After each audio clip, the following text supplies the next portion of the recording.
Saudara, dalam acara silaturahmi antara pengurus dan atlet binaan klub basket legendaris Indonesia Muda wacanakan kembali ke kompetisi profesional. Ide ini mengemuka usai banyaknya lulusan IM yang akhirnya berkarir profesional dengan klub lain di liga. Setelah vakum puluhan tahun dari kompetisi profesional, klub basket legendaris Indonesia Muda berencana kembali aktif. Wacana ini disuarakan pada acara silaturahmi dan buka bersama antara pengurus dan atlet binaan yang digelar Sabtu petang di Senayan, Jakarta. Ketua Umum PB Indonesia Muda Mizan Arifin menjelaskan wacana kembali ke liga profesional tengah digodok matang manajemen. Ditargetkan dalam 1-2 tahun kiprah IM di kancah pro akan bisa kembali disaksikan.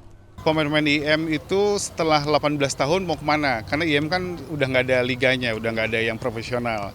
Jadi setelah kita berembuk dan juga ada beberapa perusahaan terkait yang ingin membantu, akan mensupport IM untuk ikut ke liga profesional. Insya Allah tahun depan. Keinginan IM mendapat dukungan dari PP Perbasi. Ketua Umum Dani Kosasi menyebut kembalinya IM akan semakin membuat iklim kompetisi lebih bergairah. Saya kenal IM ketika saya masih main di mini basket. Jadi kalau bilang klub ini klub yang sangat tua, klub yang sudah banyak memberikan sumbangsinya buat tim nasional, buat bola basket nasional. Jadi saya berharap IM ini tetap boleh bangkit terus dan menjadi kekuatan bola basket di Indonesia. Sudah bukan rahasia lagi, IM merupakan gudang pebasket bertalenta. Tidak terhitung berapa banyak pebasket profesional yang lahir dari utara Senayan ini, termasuk pemain timnas. Mulai dari Romy Chandra hingga Andakara Prastawa.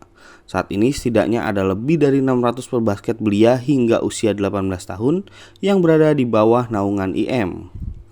Angga Nuriski, Bodia Vimala, Kompas TV, Jakarta.